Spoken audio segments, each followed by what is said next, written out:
Okay, hello. Hello. Hey, stop picking at that. That's dead. Leave it. No. What do you mean, no? No, we're not here to talk about Frank. May he rest in peace. Let the record show that instead of talking about Supernatural, we're going to be talking about this dead leaf. Frank is a plant, by on the the way. plant. Poor Frank. Yeah. Anyway, hi. Hi. I'm Stephanie. And I'm Jeff. And we're doing this little podcast called Our Sci-Fi World, in which we are watching one of my favorite shows, Supernatural. He's never seen it before, though, so I'm dragging him along on this journey. And we're doing a podcast about it. But alongside of. But there's a catch. And for every season of Supernatural that we watch, we're going to watch an episode of his favorite show. For every season we watch, we're going to want to watch one episode of my favorite show? Yeah. That doesn't seem right. Yeah. I think the's something wrong with this arrangement. Let's do that. On today's episode, we're changing the rules. So anyway, my favorite show is Star Trek, and Stephanie's basically never seen it. So we're going to do a watch of that. We're going to trade off between Supernatural and Star Trek and do a rewatch. And I was raised on TV, so there's a whole lot of enjoyment in it for me. And Stephanie works in TV, and they have to pay her to enjoy it there. Yeah, pretty much. So, today, do you want to tell about what we watched? Yeah, we watched episode 16 entitled Shadow. Original air date February 28th, 2006. Written by the legendary Eric Kripke, of course. And directed by also legendary Kim Manners. At least legendary in the Supernatural world. The synopsis is, while investigating a mysterious death in Chicago, Sam and Dean run into Meg, guest star Nikki Icox, who is thrilled to see Sam again. The brothers soon discover Meg is behind the murders and attempt to catch her. Unfortunately, Meg is one step ahead of them and unleashes shadow spirits on the brothers to ambush them. Sam and Dean realize the trap isn't for them, but for their father, Jeffrey Dean Morgan. The one, the only. Jeffrey Dean motherfucking Morgan! Everybody now. To the chorus. So I thought that this would probably be one of your favorite episodes to date. And how did I do on that prediction? I mean, he actually had some speaking lines. He was with the boys. He was with them. They were talking to him and he was actually responding. It was nice. I liked it. All right, so impressions. First off, was it everything that you remembered? Because I'm assuming it's been a while since you've seen this. I think so, yeah. There's some things I caught this time around that I saw as a person who now makes TV and film. Nothing crazy, but just a few things. But I want to know, I mean, this was a big episode. A lot. This was major story arc vibe episodes. Yeah, I'm here for every bit of it. It was fun. Oh, you want more? Yeah. Jeffrey Dean Morgan coming back. I was going to try to hold off until we got there, but to hell with that. Yay! He's here! And now he's gone again. Yeah, short-lived. They had to do that. They absolutely had to do it. Well, I think, honestly, the reason why... Stop that. I think the reason why is because Jeffrey Dean Morgan must have been on something else at the time. Like, I think that it was a very good chance that if Jeffrey Dean Morgan wasn't on something, that from this point to the rest of the season, they would just be teamed up. But I think that it was difficult probably to get Jeffrey Dean Morgan on the show with his schedule. And so they had to, like, oh man, he's weak with us around, and which is not entirely untrue. Like, they are a weakness for him, but at the same time, like, having somebody watch your back is also going to be a strength. So, I think that they lent into the weakness part of it in order to justify why the dad is going to take off again. Yeah, I want to get to that part, like that whole couple of scenes. I want to spend some time in it. I want to get there. I want to get there. I want to spend some time unpacking it. Okay, I want to get there. But first off, shout out Chicago. Love Chicago. One of my favorites. A lot of great memories in Chicago. Going back to Chicago. We're going to Chicago next month. Well, what? By the time this airs, we'll probably be in. Oh yeah, that's true. By the time we get there, by the time this airs, we'll already have come back. So either way, regardless, shout out Chicago. This is what happens when you record in advance. Yeah, you have a cache of episodes. But that's what we gotta do. But still, shout out Chicago. Enjoyed seeing it. Felt like they got it pretty well. They weren't Michigandering everything so hard like Chicagoans can do, because they do. Chicagoans are very proud of their Chicago native heritage of Chicago. But I thought it was still good. It still felt really good. Should we talk about Meredith? Oh, Meredith was everywhere. Everywhere. She was everywhere. In pieces. In pieces. Security alarm was as useful as boobs on a man. Boobs on a man. I want that t-shirt. She's great. That actress who played the landlord or whatever, she was great. Just so natural. Yeah. You know? Yeah. Like, she didn't have anything major to contribute to. She was really just a plot device, like something to show Shannon Dean around, but very short-lived. But she made her mark. Yeah, she did. You know? I liked it. So good for her. I would rent from her. Maybe not in that apartment. Not with that alarm system. Which, by the way, what was... Oh, I think I get it now. The broken latch. Oh, they had to cut their way in. She said so. Yeah, but she was thinking these were burglars or something. But I think the thing that I was getting stuck on at the early part was that these shadow creatures, which, by the way, I kept hearing diva shadows. Divas, not Daevas. Daevas? Yeah. They're Daevas. I'm going with divas. I'm sticking with diva shadows. But they're actually physical forms, right? They're not living in the shadows. It's just the shadow is the only thing that we can see of them, right? Okay. Yep. So then they would still have to force their entry into this apartment without tripping the alarm, but we're not talking about that part. Right? Yeah, I'm not really sure how I don't know that they have to use doors and stuff like that. I'm not exactly sure how they travel. But, yeah, they didn't really give us that much information. Yeah, I'm sure you could find it online somewhere in terms of like the folklore, because I don't think Supernatural just made creatures up. I think that they all came from somewhere. Yeah, we should look up the diva folklore. Divas. I'm going with divas. Oh my god. But yeah, the landlord was great. Poor little Meredith. Although I did like her music selection in her earpods. But short-lived. And now she's in many pieces that were laid out in the symbol of the thing. The pieces, it was blood marks. I mean, I do think that's awfully convenient. Yeah. I was trying to figure out how... The only blood that was left was that. Now, it could just be like their trademark that they have blood stains that are in that shape. But I'm also like, if she was in pieces, I feel like there would have been so much more blood that would cover up the symbol. But you know what? Look. I don't know. These are supernatural creatures. They do what they do. So we gotta just roll with it. I don't know, man. How did Dean know which blood spots to connect? Well, he was bypassing certain dots to get to other dots. But then they said, "Do you recognize this?" Nope, never seen it before. Well, I think that let's go into that. If you look at the symbol that he put together, there was really only a couple that weren't included in the tapeness. So this is like a stars constellation kind of thing? Sure. And also I think that... No, I don't think.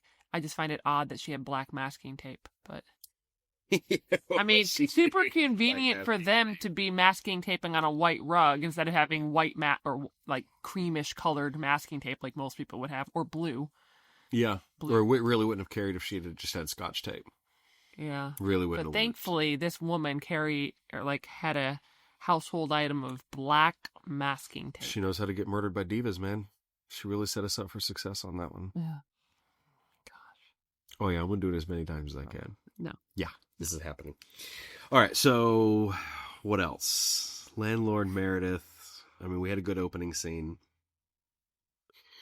And then the return of Meg. Oh, the return of Meg. I love Meg. Which unfortunately was spoiled for me because of the recap. No, it's not spoiled. It is. It was. No. I wouldn't have thought anything about it if they hadn't showed her again in the recap. Yeah, so? Yeah, the intro is to the episode. Whatever.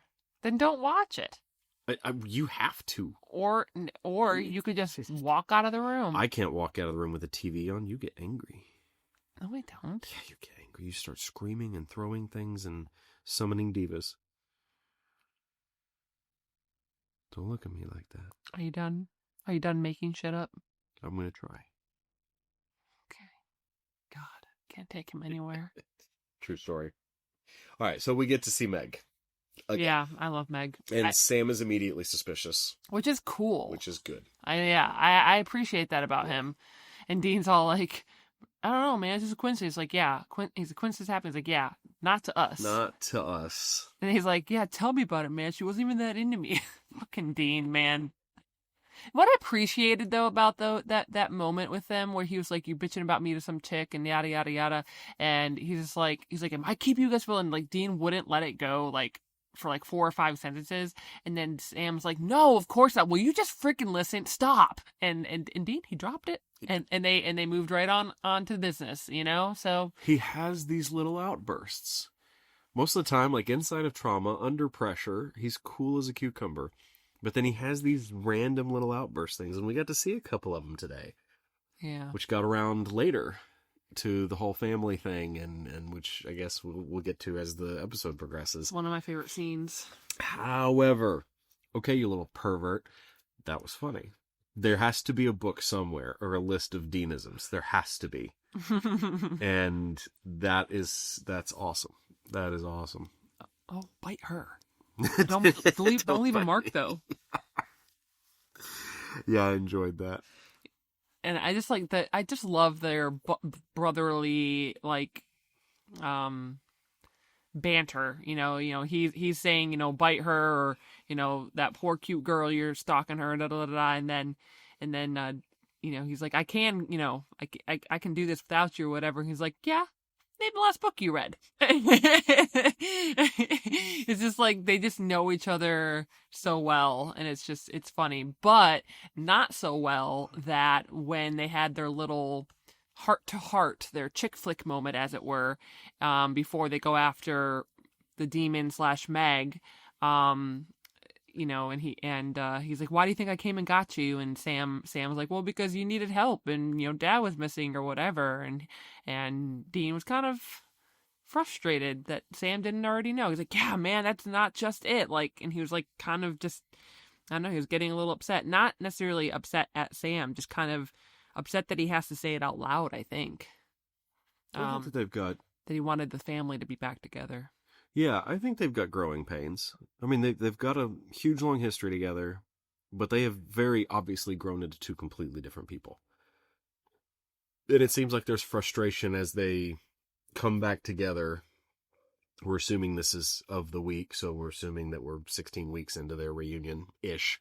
Obviously not precise, but, you know, they've been doing this again for about 4 months, if that's the case. Yeah, I think that Sam broke Dean's little heart when he said, man, I'd sleep for a month and go back to school and live my life. And like, I think that really broke Dean's heart, because as he says, you know, moments later, the reason he came and got him was because he wanted his family back together. He wanted his family to be together again, and for them to just be a family, because you know, to Sam's point, yeah, they're a family no matter where they are, but it's a little different if you're not together and interacting on a regular basis. See, I wonder about that. It seems like Dean has this impression, because he's been doing it with his dad being gone, and he was also, you know, he's doing it with Sam as well, because it seems like his explanation of why he came and got Sam wasn't exactly what Sam thought it was. Correct. This wasn't necessarily an emergency about Dad. There's another layer to it that's about family. That's exactly what it is. But, and yeah, I get you there. But my point is, Sam has this perspective that family's always family. No matter what, we're always family. Know where we are, what's going on is going to change the fact that we're all family. And it seems like their dad has a little bit of that same impression. A little bit, at least. But then Dean seems to have an idea that I'm exaggerating a little bit, but I found it interesting. Dean seems to have the impression that we're only family when we're together. I don't know that it's necessarily that they're only family when they're together, but it's just not the type of family that he necessarily wants. It's Say more things. He wants a family like he remembers growing up. Him, his dad, and his brother, those three against the world. And, it might have been traumatic in its own ways, but it was also probably, look, that was his entire life.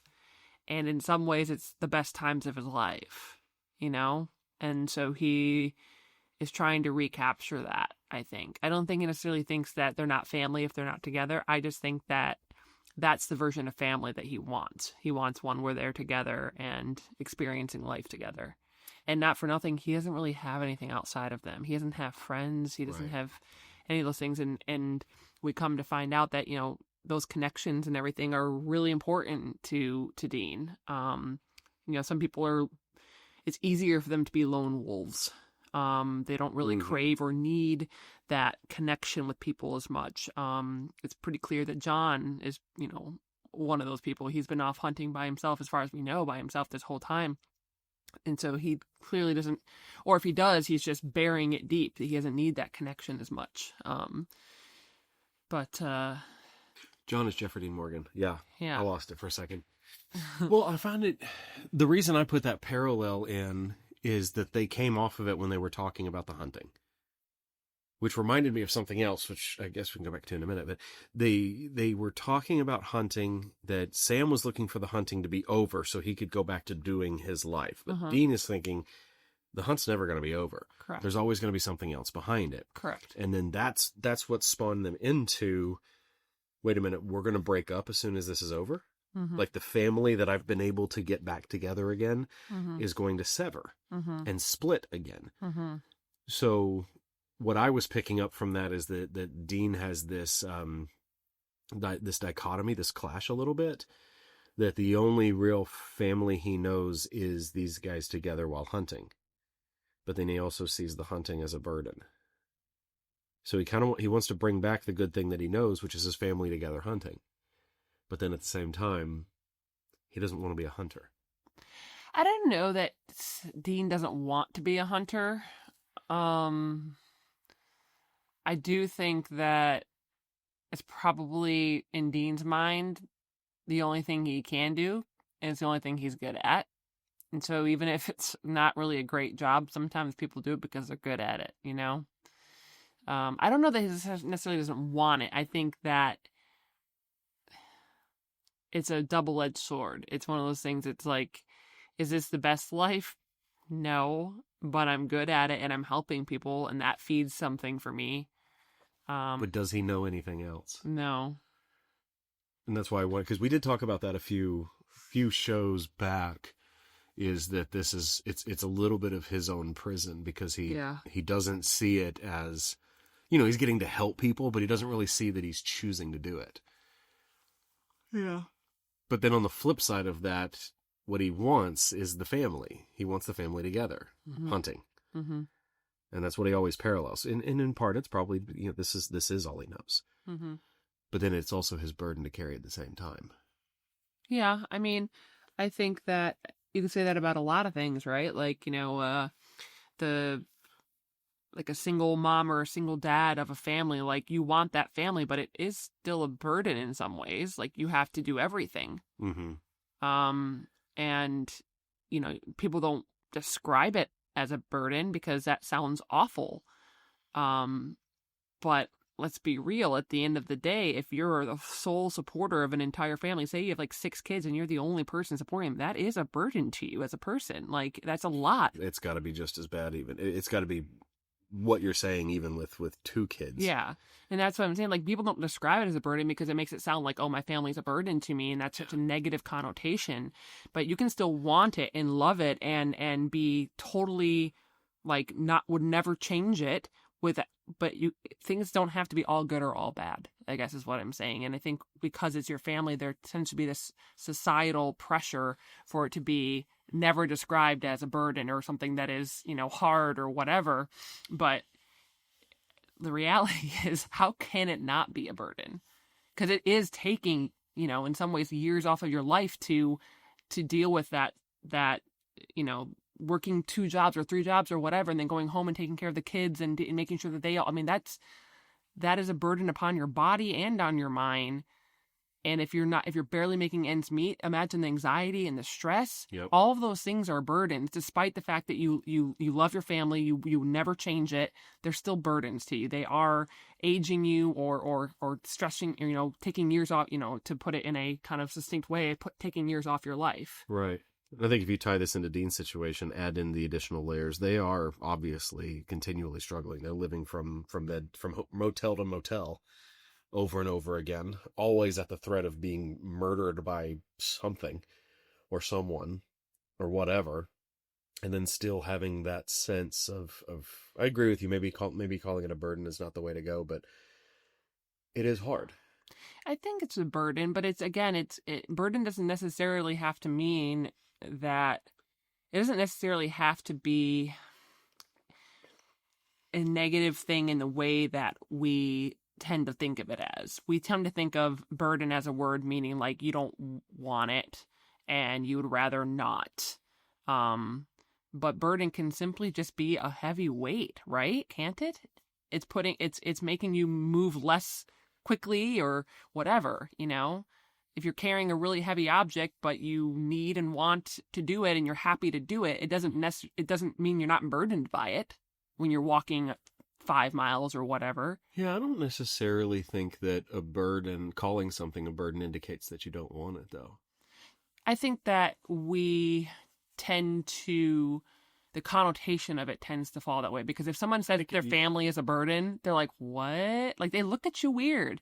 But despite the fact that at the end of the day, just like I said, a heavy object that you have to carry 5 miles, even if it's necessary and you don't mind doing it and you're happy to do it, it's still burdening you. It's making you move less quickly. It is tiring you out faster. I guess, yeah, there could be an implication of a burden is something that you don't necessarily want, but I can also see plenty of situations in which people willfully take on a burden. Yeah. And I mean, in a much more literal sense, isn't there actual terminology around hiking that your pack is your burden? I may be making this up, but if you're going on a multi-day hike, you're taking on 20, 30, 40 pounds of water and food, and those things do make your hike more of a burden, but they're also part of your survival, Yeah, so I wanted to just look up the real definition because the connotation sometimes gets skewed. Exactly. Versus the denotation. And we're going to keep guesstimating on it all day. Yeah. So the denotation, the actual definition, there's several, of course, but a load, typically a heavy one. The main responsibility for achieving a specified aim or task, the burden of establishing that the cost was reasonable. And I'm just looking at ones that actually pertain to what we're talking about.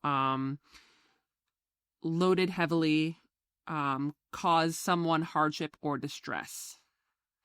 So all of those things, none of them say anything towards how it makes the person feel. Yeah. Right? Yeah, true. They're all carrying something heavy, or it causes someone hardship or distress. Being a single parent of 5, that is certainly causing you hardship and distress. Even if you love it and you would never change it. I hope so. Like, it is by the pure definition of burden. There's nothing wrong with using that word when you're describing, being a single parent or just, right. or having to take care of a family in general. Right. But I think that the connotation of that word has made it kind of a dirty word of like, people don't describe their families as burdens for a reason, because it makes it sound bad. So then in this Dean element, tie it back in, do you think that there is a conflict there for him? Well, I definitely think he sees it as a burden. It is. Sure. Both parts of it. The hunting portion and what it's doing to his family. Yeah. I mean, he's definitely carrying the burden about his family being split. Like we saw it in this episode. As soon as he saw his dad, he bear hugged him. Mm-hmm. And then John and Sam could barely touch each other, but that's a moment, anyway. that's a separate portion. It seems like Dean's whole thing is trying to get this family together in the midst of it just being impossible. Mm-hmm. The harsh reality that it's impossible. The harsh reality that no matter how much I want it, it's going to be more dangerous for us if we're all together. And you know what? What? If you think about it, Sam wants to get back with John because he wants to be able to go after this demon. John is actively avoiding them in a lot of ways. Yes. So of this 3 people, this family, the only person that is actually concerned about the family is Dean. Yep. So that is his burden. The family is his burden. And now obviously John has his own burden of like, these are my sons, I'm supposed to protect them and all of that. But as far as like the family being the highlight of like why we are together, why we even know each other, why are we, why do we care about each other? It's because they're a family. And I feel like that gets lost on John and Sam, and Dean's the only one that is carrying that load. That makes it even more powerful at the end of this episode when Dean was the one that pointed out that they have to split up. Oh, you didn't notice that they focused on his face? Oh, for sure. Oh, okay. Yeah, definitely. They were trying to highlight that for us. No, I mean, it amplifies that to an nth degree because we've had so many different episodes up to this point leading into we're finally getting everybody back together. He showed up, he knows, we understand this, and then boom, attack. And Sam's even now pulling for it. Obviously, he's going on this trip, and he's joined up with Dean to help them get Dad back. But now Sam's the one who's clutching onto defying reality, defying the reality of the situation is that we have to split up here. Yeah. We absolutely have to. And Dean's the one that's pointing it out, which just makes it so much stronger of a moment, but also does, oh man, it clarifies a lot of Dean's character. That he won't just throw out, okay, we'll figure it out along the way. We watched a few episodes where we watched the characters do something at the end and we're just like, what the fuck are they thinking? There's no reality in this situation. What are you going to do next? It looks great on camera, but what are you going to do next? How is this going to pan out? We just watched the last episode of Severance. Well, I was going to do no spoilers, but yeah, let's just go for it. But I mean, we've seen that happen multiple times where it's like, okay, this is obviously fiction. In reality, these 2 characters would never do this because it's not real. Yeah. But in this situation, we're just getting this really, really strong moment of defining character that Dean, no matter how much he wants the family to get together, to be together again, this is the right thing to do, even though it's the exact opposite of what he wants. Mm-hmm. And some people don't have that strength. Yeah. Some people really, really don't. Well, Dean is quite the self-sacrificing guy, so it doesn't surprise me coming from him. True. But, I mean, even before Dean made that declaration, in the hotel room, John and Sam have their moment kind of circling around an apology. But not saying it. Yeah. And then they give each other that hug, and you can see Dean just kind of relishing in that moment, like, my family's back together. Yep. This is what I've been working for and hoping for so long, and we're back together, man. And then the Daevas attack the dad, attack Sam, and I think it's very telling that right before Dean gets attacked, he's screaming, no! He's not like, what's going on? I need to defend myself. He's screaming no because his family just got torn apart. Yeah. His family is now, in theory, gonna die. That's what he's concerned about. He's not necessarily concerned about that they're getting attacked. He's about to get attacked, whatever. Well, because he's King Cool. He really is. But yeah, you're right. But his family, who's just gotten back together, is now being literally torn apart. And for Dean, that is his worst nightmare. He would die 10 times over before letting his family be hurt or wanting or his family being hurt. That is such a great observation. I didn't catch that before. But I'm thinking back through it, and in every situation that we've had something severe, the only time that Dean's ever gotten emotional, like really, really charged up, is if Sam is being threatened. But that's more of like face-to-face with your enemy type things. This was the first time we've seen him impulsively not keeping his cool in a threatening situation, which tells me that it's not about the situation. Like the threat of monster coming at us.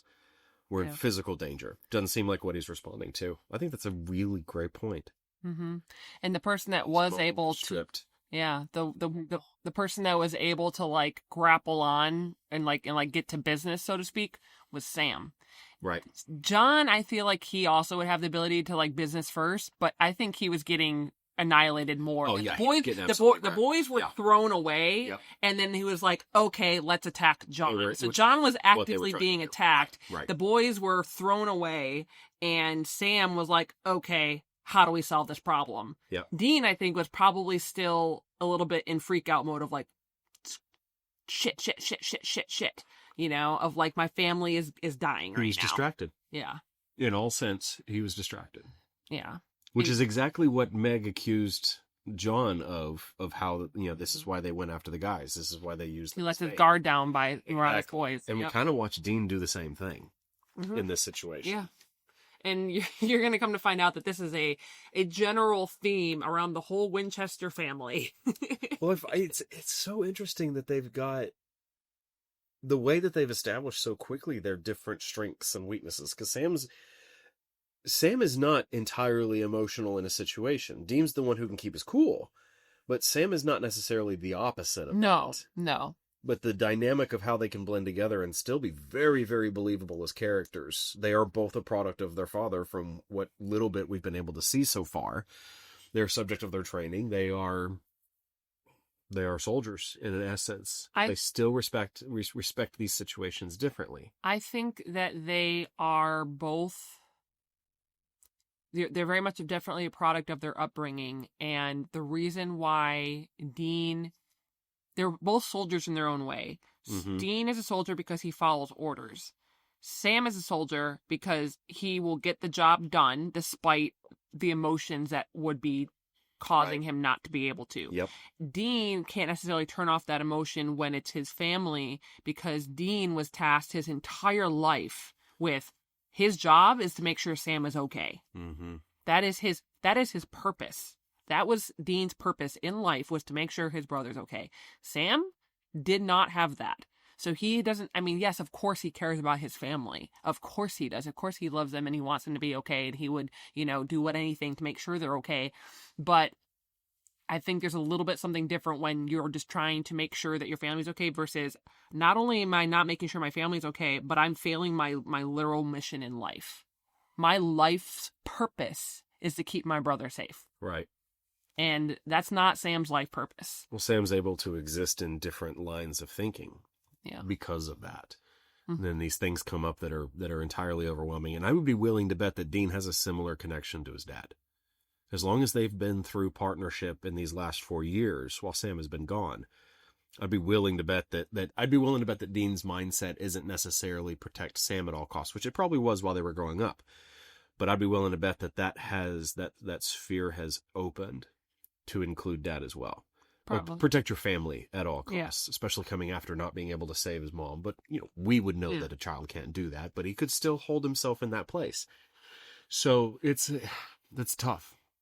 It's really tough, but there's a lot more, man, there was so much information in this one. In the stories, in the actual conversations, in all kinds of that stuff. I loved it. Okay, stupid question. I'm pretty sure I've got it, but just in case I don't, and just in case somebody listening went down the same line of thinking that I did, I'd like to clarify. Why did they have to separate? Really, really, at the end. Is it because John can hide better by himself? He can stay in hiding. He can function better independently off the radar? Because my line of thinking was more so about Sam, what Sam was saying. Like, if the three of us are together, we're stronger. We're fighting a serious force here. We're stronger together than we are apart. Well, Do you want to know the real reason, or what I think is the most likely real reason? Because he was employed. Jeffrey Dean Morgan wasn't able to be. He was under contract. Yeah. So that's the real reason, and that's why I said earlier they were leaning very heavily into he's more vulnerable when the boys are around because he lets his guard down, and they're not wrong. That is 100% true. Like, he said that he got there in time to see the girl do the swan dive. Does that mean he would have walked into that trap? Now, Dean said with great confidence, "Oh, you're stupid, honey. You're stupider than you look. You know, he's too good for that. Sure. He's too good for that." But at the end of the day, is he? Generally, yes, way too good for that. But when his boys are in danger, I think he turns into a little bit like Dean. Like, at the end of the day, I gotta save my kids. Right. And so to that end, yes, in some ways he is definitely more vulnerable / not going to be as good at the job. He, just as himself, is not going to be as good at the job with his boys around. Right. Now, that being said, the flip side of that coin is there is strength in numbers. There is strength in, somebody having your back and being able to come and save you and whatever else, right? Like, there's definitely two sides of the coin, but it is definitely true that he's not as on his game as when he's not as on his game when he's with his sons. Right. So we've got two different sides of the same coin here. Number one is if there is a contractual thing, if he's working on something else. I put in a note to just research it so we can just figure it out instead of continuing to just guess. But if he is doing that, then what they've done here is really good storytelling. They've taken the situation, they've taken what they're dealing with, and figured out how to tie it into the story. We've seen this multiple times with other shows that an actor had to bail out, and they did a really terrible job of explaining their departure, or just ignore it altogether and replace the actor. That's one of my pet peeves in TV, by the way. I don't mind replace it. the actor and we're just going to pretend that this is not a different person. It don't bugs me. It feels lazy. It feels lazy on my end. But anyway, so the other side of that coin is we just suspend the reality of it because we enjoy soaking up the story. And we just go nerd face and say, yeah, it makes sense that John would become weak and vulnerable with his kids around. So they have to separate for now while there's this really, really dangerous antagonist, which I want to hit something on that later too. But while we have this really dangerous antagonist, we have to stay separated because you're vulnerable when we're around. Yeah. And I think too that Dean said it. He said, we almost got Dad killed in there. And he's not entirely wrong. Right. They called him and said, hey, we think this is the thing that killed Mom. Get to Chicago as soon as you can. And they were wrong about all of it. Yes, they were. And because they did that, they almost got Dad and themselves killed. Well, I wonder if he was already there. Did he come from that message? Did he come because of that message? That's something that we may not find out. We might find out down the road. But if he was actually there, or if he's been quietly trailing these guys the whole time. If they're going to use the kids as bait, the sons, if they're going to use the sons as bait, is he, in a way, doing the same thing? No. You know what I mean? Like, if he's one step ahead? I don't think he's that good. Oh, okay. Otherwise, he wouldn't have gotten attacked by the Daevas.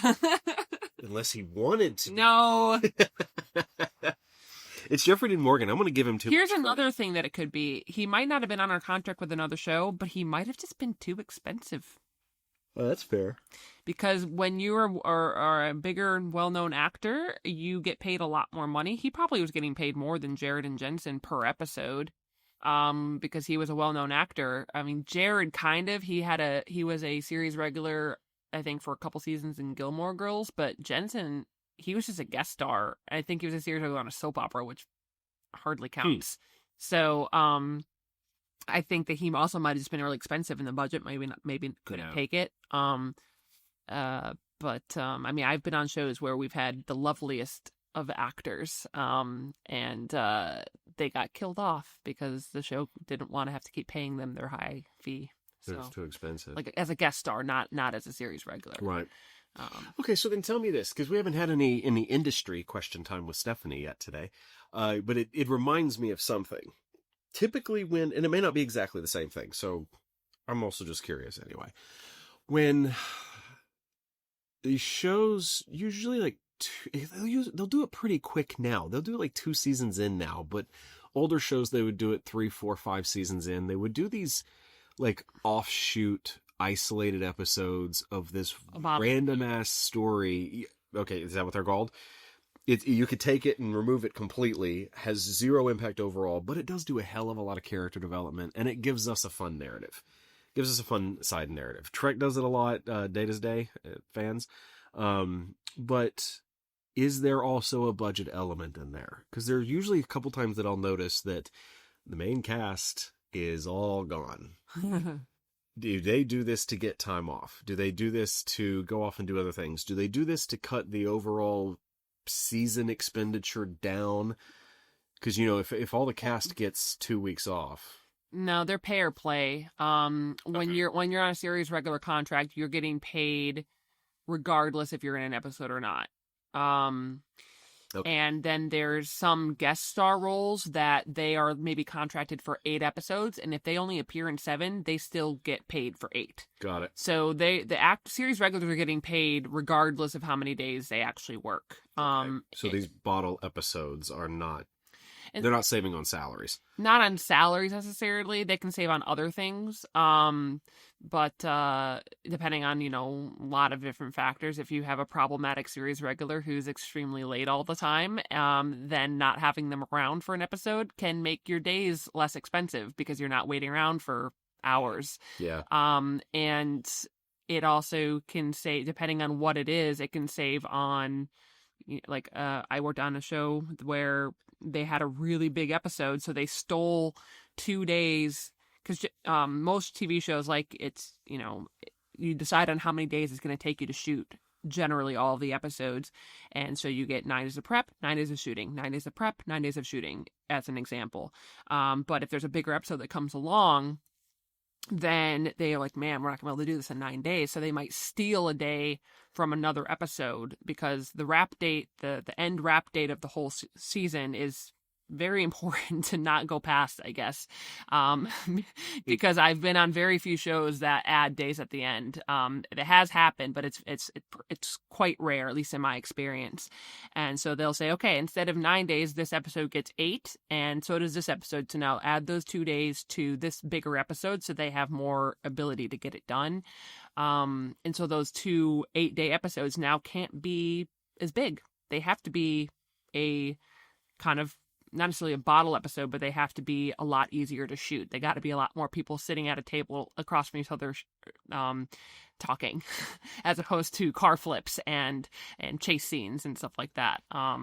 So bottle episodes can be somewhat like that, of like, we're allocating a lot of budget to this other episode, because it's bigger. So let's make this episode much simpler and not as crazy. Oh. That's interesting. But it again alludes to great storytelling if you can pull that off without everybody seeing that you're trying to save money on an episode. I wonder if the Friends, the big Friends fan, obviously, but they did this one episode, and I'm wondering if this was a bottle episode, so we might poll the audience to see what they think.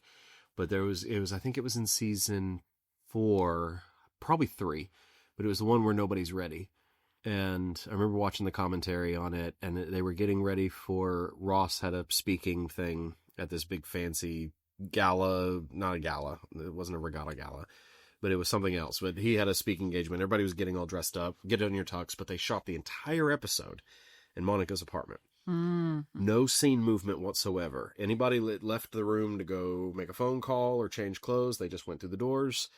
That was it. They never touched the hallway. Everything was done in that room. And I remember hearing the commentary, and they said this, out of 10 seasons, this was the only time we ever did it this way. Now, they still had all the same 6, but they had nobody else.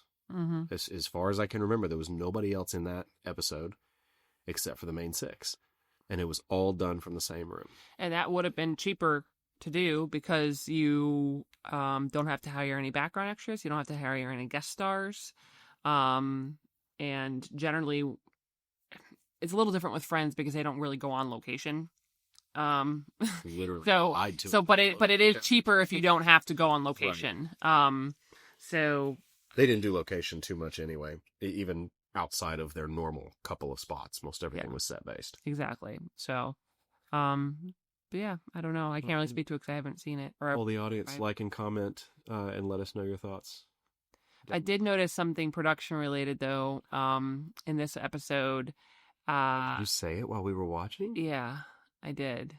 What did I miss?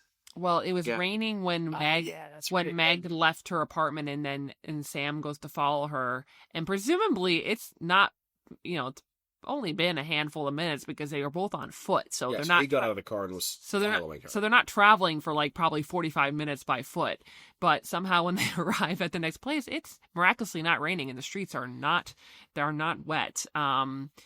And that's just one of those things, it's a suspension of disbelief, because you can't, it's very well that they shot that scene where they were entering the warehouse where it's not raining. They could have shot that first.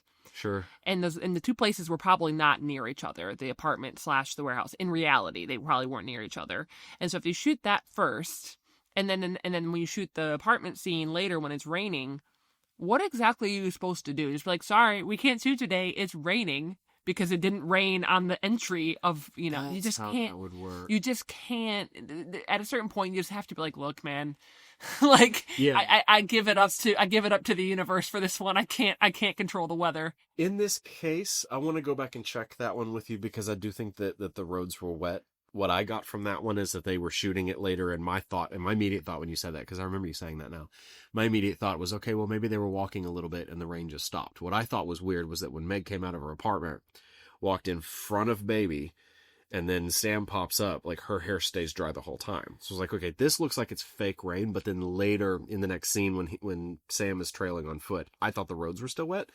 I want to go fact check this one. But again, don't come here for facts. They're not there. There is no reason it needed to be raining in that scene. Rain machines are expensive, so they weren't going to do that. That was real rain. That was real rain. Okay. For sure. It's one of those things you just have to deal with the elements. But it's yeah.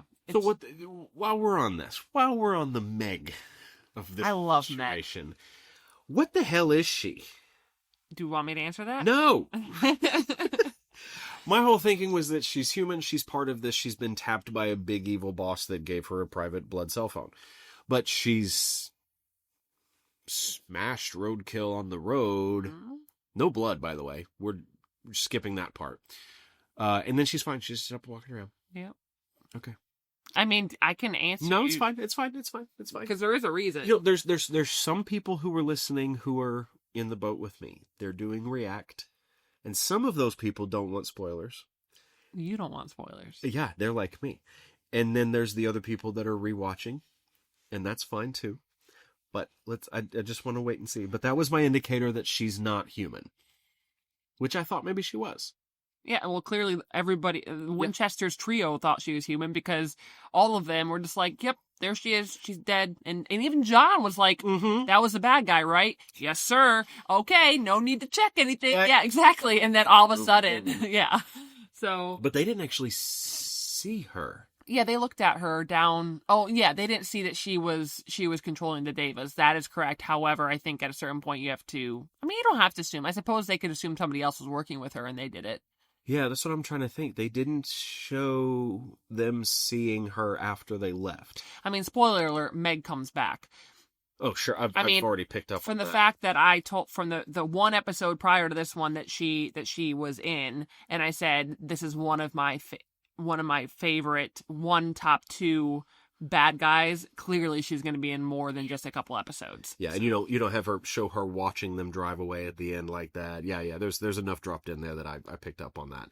Okay, so now talking about these divas, there was another clue in here in my ongoing prediction corner of where this might be headed. What did they say? Dean said something along the lines. No, Sam. I think it might have been Dean. Either way, who cares? Something that old. Someone really knows what they're doing. Mm-hmm. There's an inference in there, because the original first couple of episodes, until we got to Meg, there was this almost this is like a natural law. This is like a supernatural law of nature. There are these creatures. They're animalistic. They have their own things. They have their own rules. But everything's kind of pocket isolated, and we're picking up on more of organization. We're picking up on more development. So having something that is old, and the older it is harder to summon, control, utilize. It tells me there's even more of a depth of an environment here. There's an organization. I'm wanting to go see like the Citadel of Supernatural at some point. It's called Hell. Fair. But yeah, that was it. That was an inference, because I would have guessed with them having said that the strength of the creature would make it more difficult, not the age. The nature, the type of, a ghost versus a zombie or whatever is that's what's going to make it more difficult, but not the age. So again, they're giving us glimpses into these rules, but they're not giving us the whole book, which I find to be really fascinating. So anyway, I didn't know if that was interesting. I'm going to throw that into my little prediction bucket. Some of those have been doing okay. Some of them have been terrible. Well, you did say as we started the episode, I'm not sure why you didn't say this as your prediction in the last episode, but as we started watching this one, you're like, let me guess, she's going to get killed by a shadow. I was like, why didn't you say that when we recorded the last episode? Well, because they showed it to us differently at the beginning of this. They were heavily shadowing that scene when this little white girl's walking by herself down the alley, and then a whole bunch of wind starts blowing around, and then you just see the shadow move, and she turns around, and she's like, hello? I'm like, okay, yep, she's done for. She's done for. But then the shadow moved, and I liked how they did that. Again, it was the same compliments as, not the last episode, but 2 back. I just forgot it. Telekinesis episode with Max. Oh. 666? No, Nightmare. There you go. Thank you. It was the same with that one. Like, they were really sparing. They used the effects as they needed them, and they didn't try to blow it out of proportion. And I thought they did a really good job. Yeah, the Meg's fall was a little bit suspect, but that's hard. That's a hard thing to do. It is hard, especially 2006. Like, I described it many times over on this podcast already. We had some people jumping out a window, and it was like 8 different shots, setups, and 8 different places. Even like, it was a lot of elements to come together to do this fall. I need to watch. At some point maybe I should watch the actual final effect of it. But yeah, it's a lot goes into that. Yeah, I'll let you know when it comes out. So I watch her shows. She doesn't, but I watch her shows. It's fun. It's really fun. Okay, so anyway, I thought that was really well done. They were sparing with it, which made it great. Hair and makeup looked great. All their scratches, those looked really good. That I thought for the first time, I think ever, are they like getting some juju scar treatment or something? Like, these boys, they don't have any scars. Yeah, they don't have any scars anywhere. Like, even we saw Dean shirtless in 666, Route 666, and that boy does not have any scars. I'm like, I'm sorry, you've been in this your whole damn life and you don't have any scars? Well, honey, they moisturize, obviously. I'm just saying. Yeah, he had the 4 scratches down across his face. Now, look, I guarantee next week he's gonna be fine. Like, look, I get it, right? You want the boys to be pretty. I like them to be pretty. I don't want them to have scars on their faces, but it's just like, hell, I like them being pretty. Put it on their neck or something.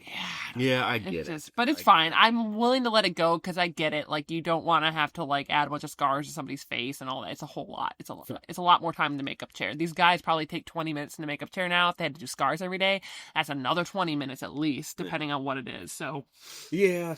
So the guys from Lawrence, Kansas, and we also get this connection event, this origin event about Lawrence, Kansas. Has nothing to do with, she even said the only reason I did it was to draw them in. But is that really? I don't believe a damn thing Meg says that right now. That's fair. It's fair. I mean, she's off her damn rocker trying to kiss up on Sam's neck. Oh, that was just... But that was so funny when she went over, when he's like, Sam, no offense, but your girlfriend is a bitch. Yeah. And he just looks at her, he's like, yeah, I said it. Like, he was just, I loved the way that Dean handled that whole situation, because he was just a smart ass, and he was like getting on her nerves, and then when she found his knife, he was just like, huh. He just laughed. I was like, dude, I love Dean so much. Cool. I love him so much. But then Sam's like, no, I didn't try to distract you. I have a knife of my own. Yeah. What? I was like, yeah, okay. Yeah, that was solid. Okay, so then the Lawrence, Kansas thing, this is a no-go? Okay, all right, fine. She just shrugs. Okay, fine. I'll give you that. If it is, it's bothering me that I've been to Lawrence, and that's what's really getting at this, because I'm like, guys, there ain't nothing there. Like, of all of the places, please pick something else. Go anywhere else. That's just their hometown, dude. Just let it go. Yeah, I know, but it's coming up so much. Just because they're proud of being their hometown. But okay, let's talk about something else. Let's talk about the focusing on Dean's face when Sam's grappling with the idea that they ought to let John go. Because Dean, talk about that in a little bit. Oh, you want Dean made the declaration that, like, we almost got Dad killed in there. He's better, he's stronger without us. We have to let him go. And then Sam is damn near crying over the fact that he knows Dean's right, but he really, really, really doesn't want him to be right. And so not only is Dean not getting what he wants, which is his family back together, but he's now having to see his little brother, who he tries his best to just keep safe and not necessarily happy, but like not break his fucking heart either, cause him pain in any sort of way. Yeah. And now Sam's kind of begging for it not to happen, and Dean is having to stomach that. He's having to stomach his own disappointment while also having to stomach not being able to save Sam from this one. Yeah, there are, what are we at? Like 4 things.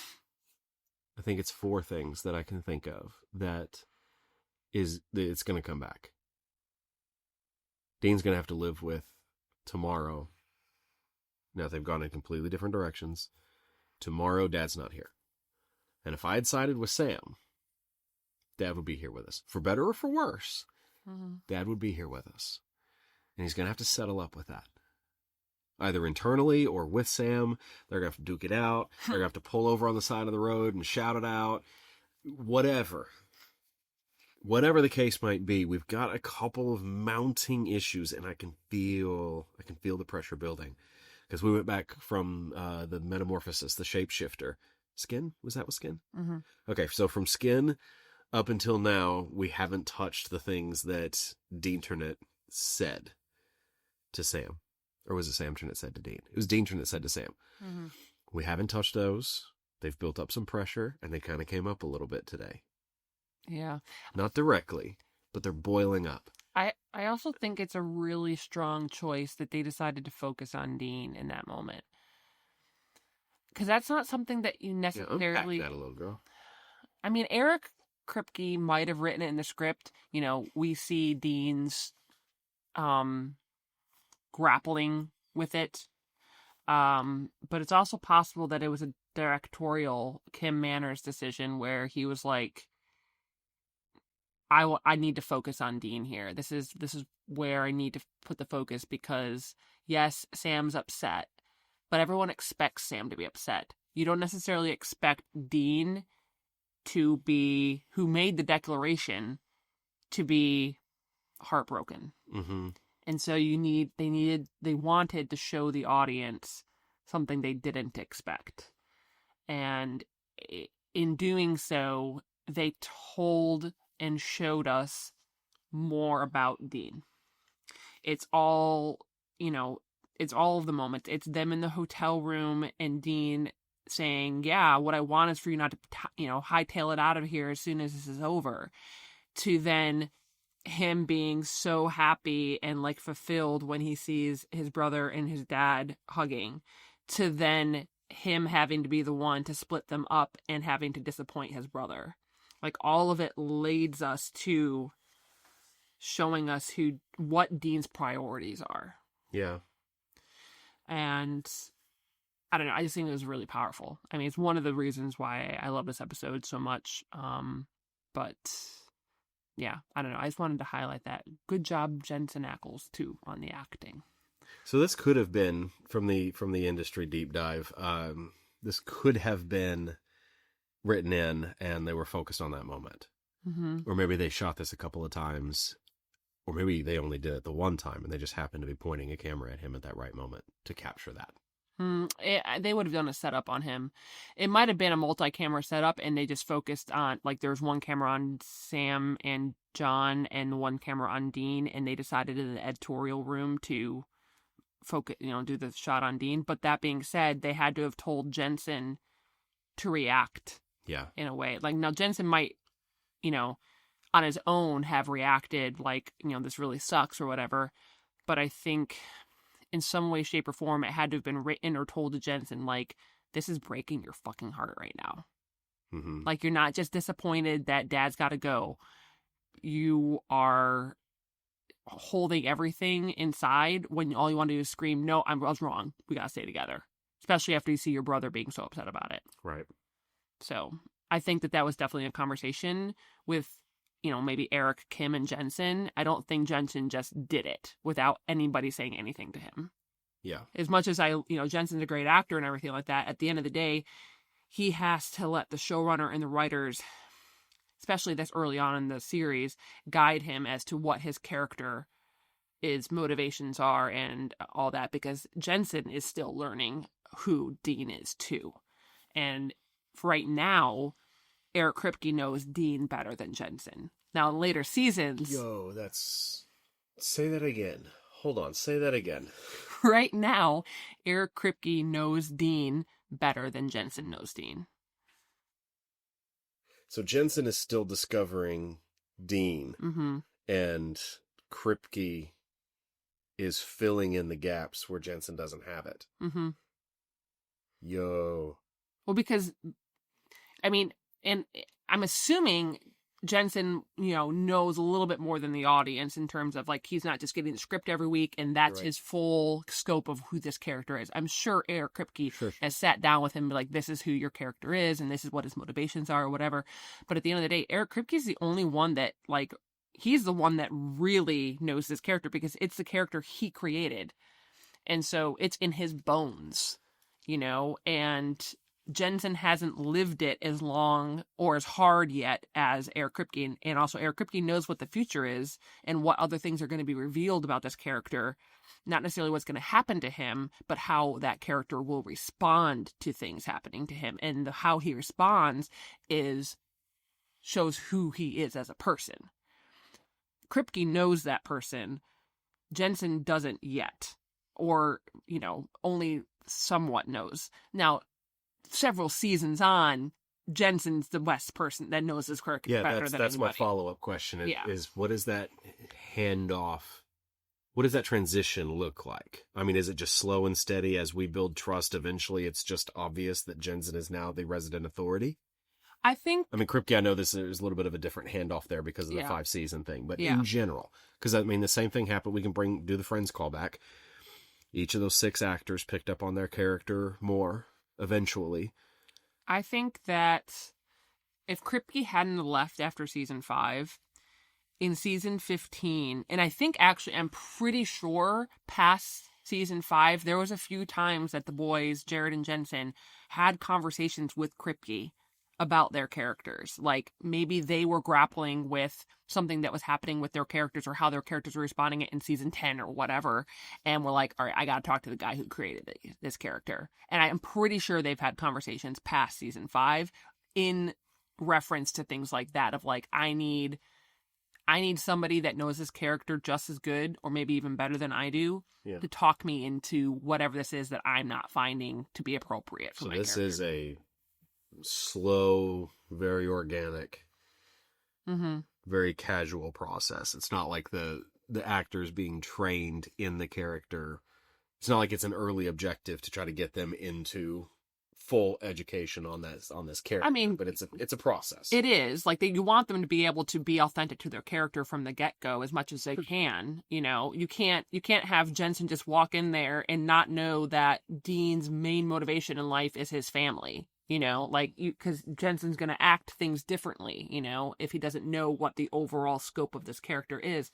But that being said, people grow and they learn and they change and all that. And the more deeply Jensen gets Dean into his bones, the more he's going to know what that character feels and reacts to. And, every situation is different, but you have to go with who that person is and why they would respond the way that they are. Right.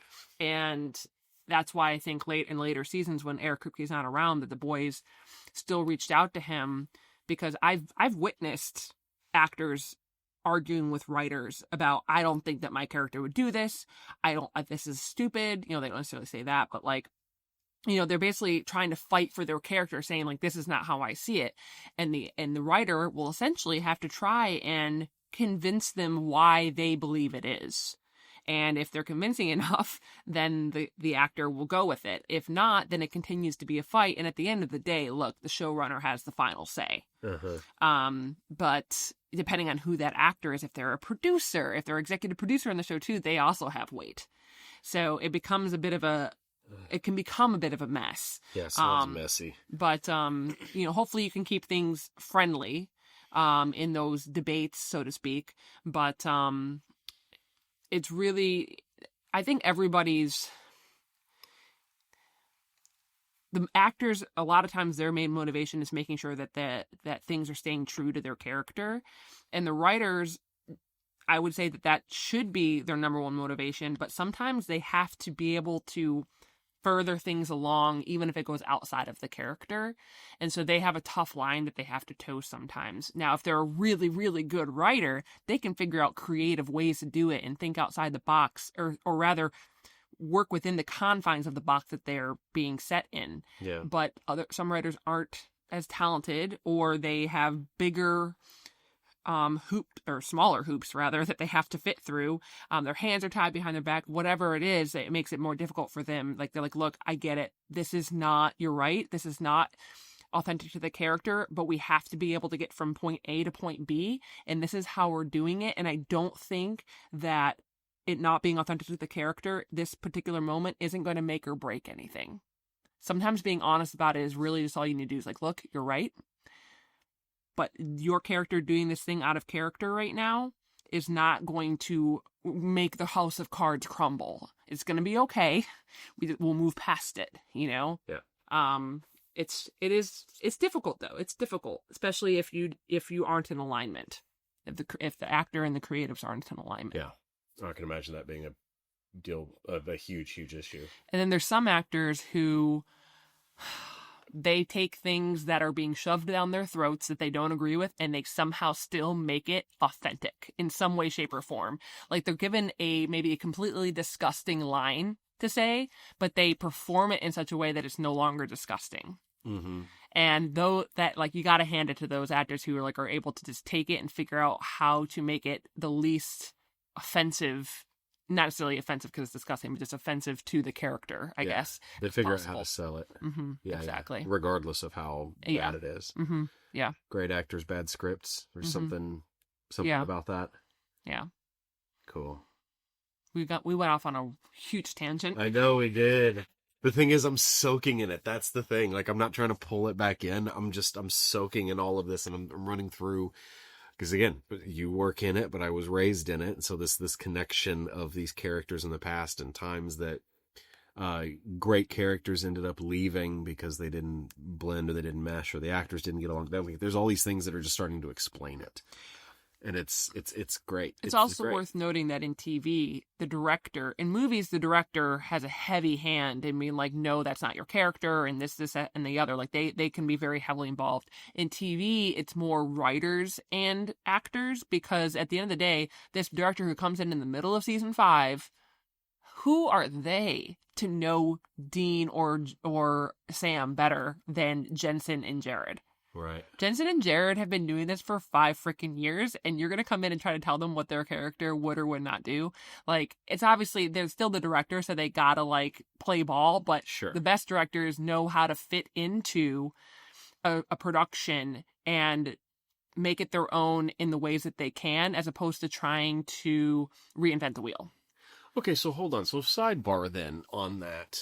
You get some shows that end up with the same directors, the same producers, the same actors, the same characters all the way through. It's this magical, I would assume, arrangement where everybody gets to work together and build this story and create a world for many, many years together. But then you get other shows that, by their foundation, it's like their baseline formula that they rotate directors constantly. They're constantly changing writers. Maybe not writers near as much, but you've got your core cast, and then you've got a whole bunch of day players surrounding them. But then you're changing the top tier, the directors and such. So these major decision makers are coming in for 1 or 2 episodes, or maybe a season. And they're supposed to pick up the mantle of these characters, especially if you've got actors who have been playing these characters for 3, 4, 5 years. And if the showrunner's been changing around, like, who gets to be the authority? That just sounds like it's gas in a match. No, I mean, like, you know, I've worked on a show where the showrunners changed, but they didn't just throw in a brand new person that's never been with the show before. It's almost always a writer that's been there.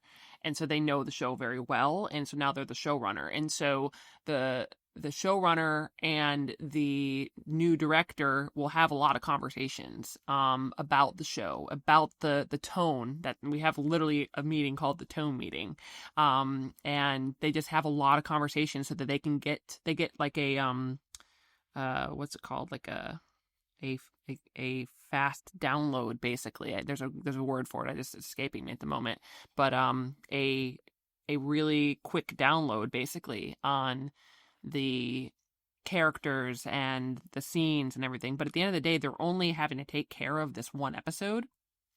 So the writers write it, and the director, you know, they put their own feel or vibe on it, but it doesn't happen without already having been talked about, basically. And there's a lot, the new directors that I've worked with, the best ones will bring up an idea, and there's a lot of conversations I'm not a part of too, just to put that out there, but they'll bring up an idea, and they will kind of look to the writer and the showrunner, if they happen to be in the meeting, and be like, they don't necessarily say it, but like, how does that sound? Because at the end of the day, they could be saying something or wanting to do something that jeopardizes a future thing, and they don't know it. You know, right? And the best directors understand that, and they're not going to try and force something, because if it's not that thing that they get their win on, they can have something else. You have to make your mark in a way that satisfies you, but also doesn't jeopardize the show as in its entirety. You don't want to be that guy. You don't want to be the episode that everyone watches and says, "Why the heck did Dean do that? Dean never does that. Why would he do that? Like, that's stupid." And I had a director one time that I was working on a show, and one of our main sets, one of our characters works in a nursing home, and the first 7 episodes of this series, of this season, the nursing home was like a quiet and like nice and calm place, and there's like, you know, a couple nurses going back and maybe a patient or two, just in the background, just some movement. This woman comes in and she's just like, "I need it. Cross means like a body's crossing in front of a camera. I need a cross, another cross, another cross, another." So they made it super busy. This became Grand Central Station, I swear to God. And I was just like, we didn't even plan on having this many people, so we're just reusing the same nurses walking back and forth like 7 times. And I'm like, this does not match the rest of the season. And anybody that watches that episode is going to be like, holy crap, what happened? And maybe they don't notice, because it's just, at the end of the day, it's background.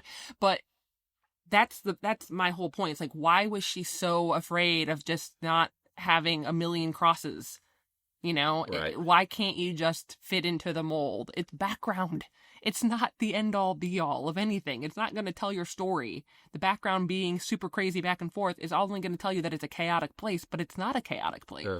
So I don't know. It's things like that where it's like you question why. Right. But I digress. I've gone way off the rails. I mean, it's great. It's I love this stuff. I love the going off the rails. We can call it veering. We can call it going off the rails. It's relevant to this stuff. It's relevant to all of this because, first off, this is a show for us. It's about us. Period. Supernatural is just what we're watching. Star Trek is just what we're watching. And I find, you mentioned a couple episodes back that you've been in the industry for so long that you don't really know what's common knowledge anymore. It's fine. But I like this. So I'm getting more out of this than anybody else who's listening. So they can shove it because they have a fast forward. I hope so. Yeah, well, mic drop, okay? Okay, so Here.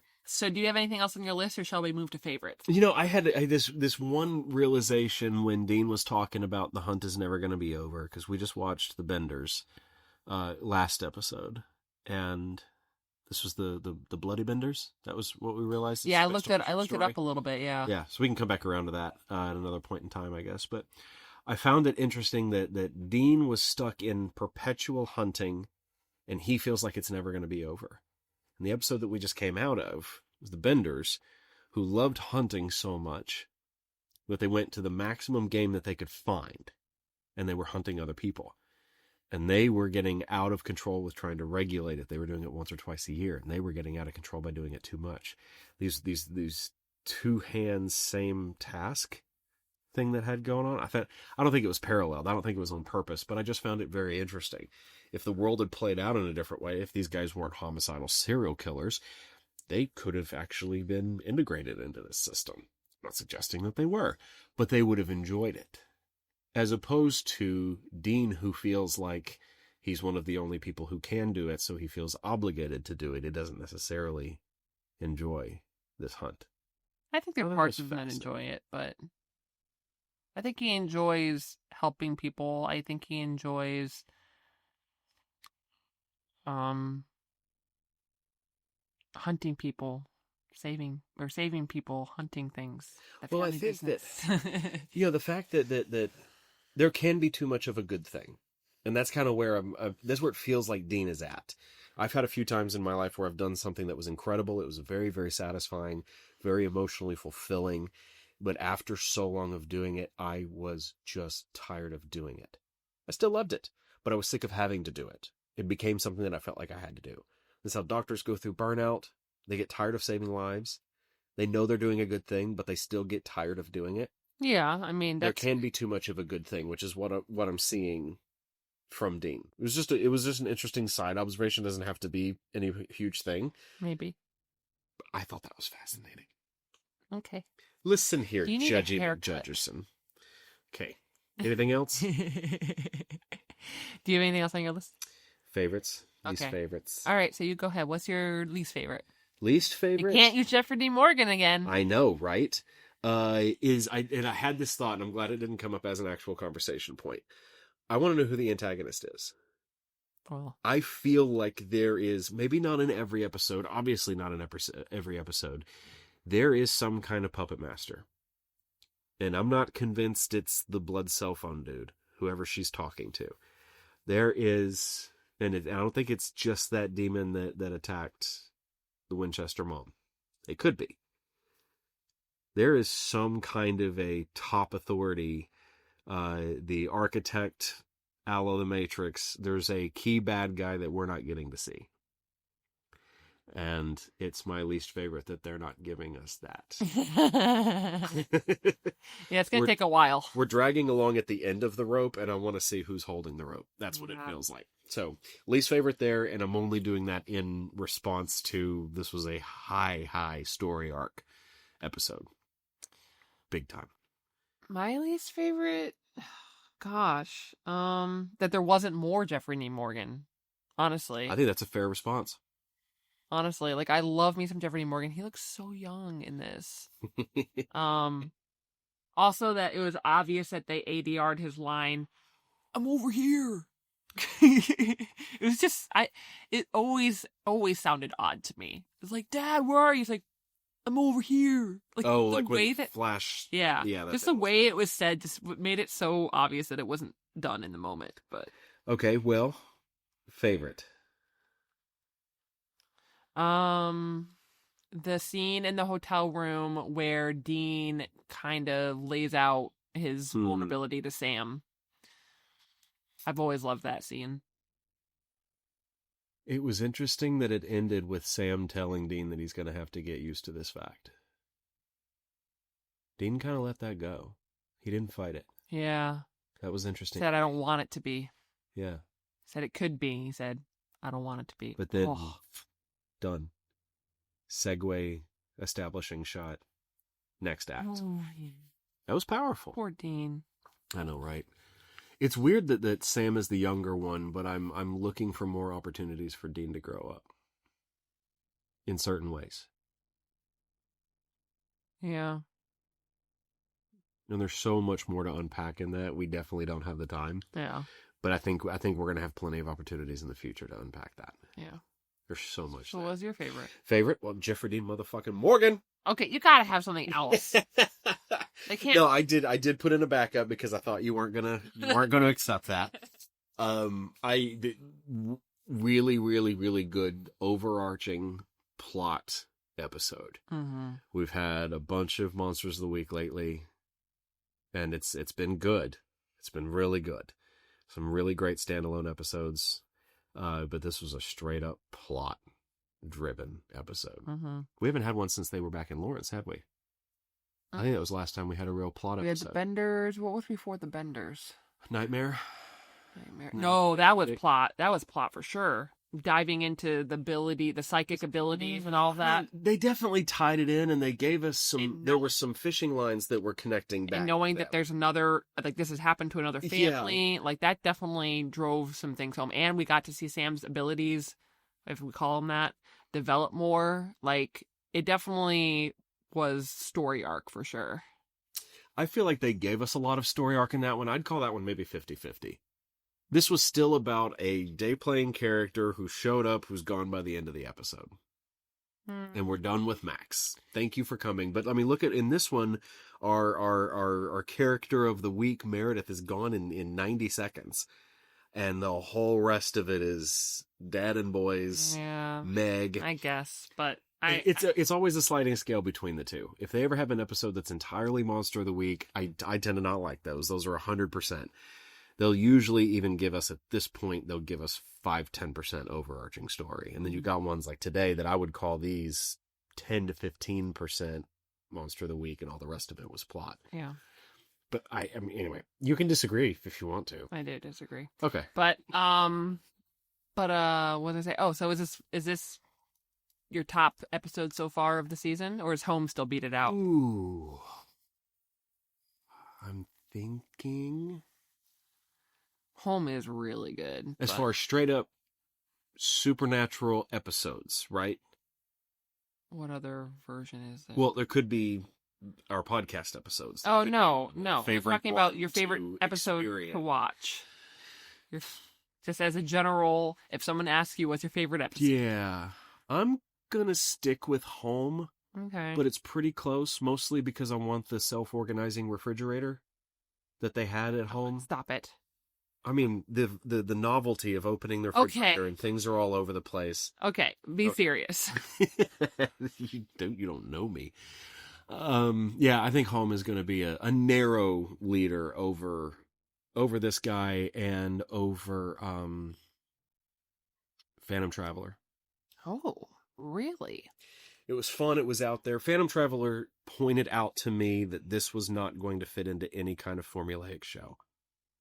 They were not going to wrap everything up nice and neat and shiny at the end of each. People who came in at the beginning were going to be out by the end. They were going to give us a blend. The show was going to be creative and move in an area like the early 2000s that we were still locking into a whole lot of very episodic.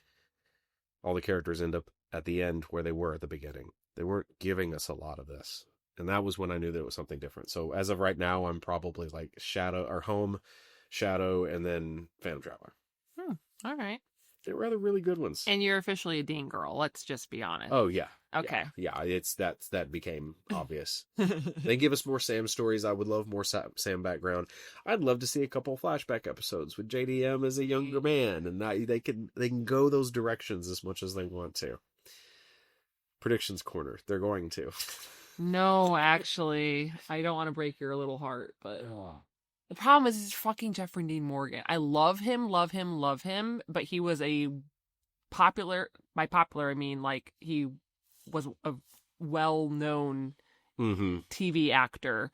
And so I just don't think that I think that he would be on the show a lot more if he wasn't Jeffrey Dean Morgan. Sure. Like if Dad was played by some other random person they scooped out of obscurity, then he would have been on the show a lot more. But unfortunately, I think the reality is that they just weren't able to get Jeffrey Dean Morgan very much. Yeah. So I hate to break your little. We do see flashbacks. You see, if they do flashback episodes, they can recast. Yeah, but I've got to watch how the story develops. There's still so many holes in the world that still have to be crafted here that I'm just gotta wait. Anyway, alrighty. Have to wait. Okay. Well, next one. Hellhole. We've got yeah, because it is May the 3rd now is what we have the publication for this one slotted at, which is cool. Next one is Hell House.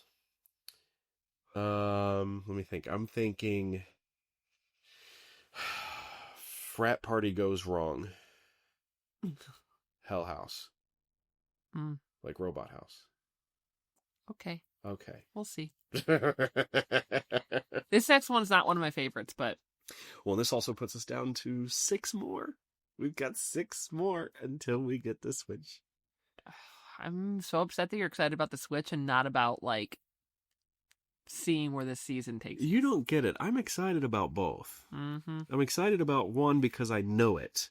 I'm excited about one because I don't know it. This is a fun journey, man. I hope you're having fun with it. You seem to be loathing what's coming. I'm having fun with it. Not loathing, but nervous.